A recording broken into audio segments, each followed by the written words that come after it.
வணக்கம் ஃப்ரெண்ட்ஸ், இது நம்ம சேனல் பிரணேஷ் மம்மி.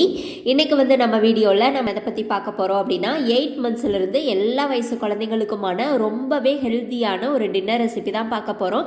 இந்த டின்னர் பார்த்திங்க அப்படின்னா குழந்தைங்களுக்கு ரொம்பவே ஸ்டொமக் ஃபில்லிங்காகவும் இருக்கும். குழந்தைங்க நல்லா விரும்பியும் சாப்பிடுவாங்க, நைட்டு நிம்மதியாகவும் தூங்குவாங்க. இந்த ரெசிபி எப்படி செய்கிறதுன்னு பார்க்குறதுக்கு முன்னாடி இந்த வீடியோவுக்கு ஒரு லைக் பண்ணிட்டீங்க அப்படின்னா உங்களை மாதிரி இன்னும் நிறைய மம்மிஸ்க்கு இந்த வீடியோ யூஸ்ஃபுல்லாக இருக்கும். அது மட்டும் இல்லாமல் இப்போ தான் நீங்கள் ஃபஸ்ட் டைம் நம்ம சேனல் பார்க்குறீங்க அப்படின்னா மறக்காமல் நம்ம சேனலை சப்ஸ்கிரைப் பண்ணிக்கோங்க. ஓகே ஃப்ரெண்ட்ஸ், இந்த ரொம்பவே ஹெல்த்தியான வெயிட் கெய்னிங் டின்னர் ரெசிபி செய்கிறதுக்கு ஸ்டவ்வில் ஒரு பேன் வச்சுக்கலாம். இதில் 1 ஸ்பூன் அளவுக்கு நெய் சேர்த்துக்கோங்க. நெய் நல்லா ஹீட் ஆன உடனே இதில் ஒரு 4 சீரகம் சேர்த்து நல்லா பொரிய விட்டுக்கோங்க. நைட்டு டின்னர் செய்யும்போது சீரகம் சேர்த்து செஞ்சால் குழந்தைங்களுக்கு நல்லா டைஜஸ்ட் ஆகும். இப்போ இது கூடவே கொஞ்சமாக துருவன கேரட் சேர்த்து நல்லா வதக்கிக்கோங்க. இது கூடவே நான் க்ரீன் பீஸ் கொஞ்சமாக எடுத்து வச்சுருக்கேன், அதையும் சேர்த்துக்கிறேன். நீங்கள் ஃப்ரெஷ் பட்டாணி அப்படின்னா அப்படியே சேர்த்துக்கலாம், இல்லை ஊற வச்ச பட்டாணி அப்படின்னா நீங்கள் 8 ஹவர்ஸ் கண்டிப்பாக ஊற வச்சு சேர்த்துக்கணும்.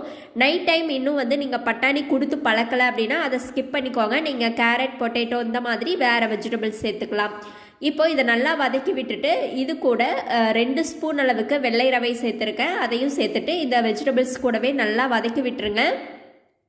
இப்போது இந்த வெள்ளை ரவை வெஜிடபிள்ஸ் இது ரெண்டுமே ஓரளவுக்கு ரோஸ்ட் ஆன உடனே இது கூடவே 2 ஸ்பூன் அளவுக்கு ராகி மாவு எடுத்து வச்சுருக்கேன், அதையும் சேர்த்துட்டு நல்லா வதக்கி விட்டுருங்க. இப்போது இது எல்லாத்தையுமே நல்லா நெய்யில் நல்லா வறுத்து செய்யும்போது நல்லா ஃப்ளேவராகவும் இருக்கும், குழந்தைங்களுக்கு நல்லா வெயிட்டும் போடும்.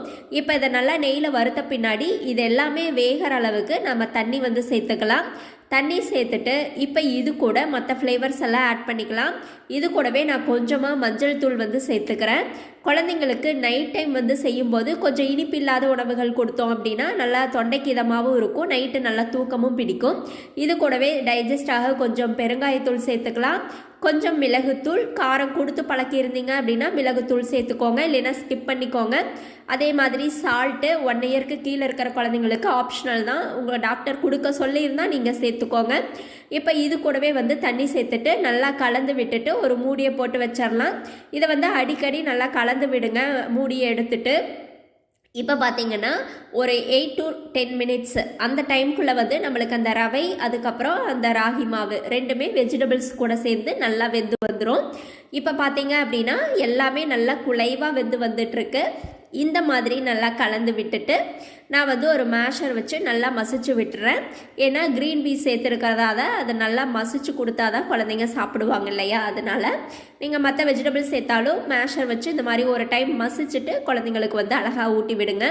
நம்மளோட ரொம்பவே குயிக் அண்ட் ஈஸியான ரொம்பவே டேஸ்டான டின்னர் ரெசிபி குழந்தைங்களுக்கு இப்போது ரெடி ஆயிடுச்சு.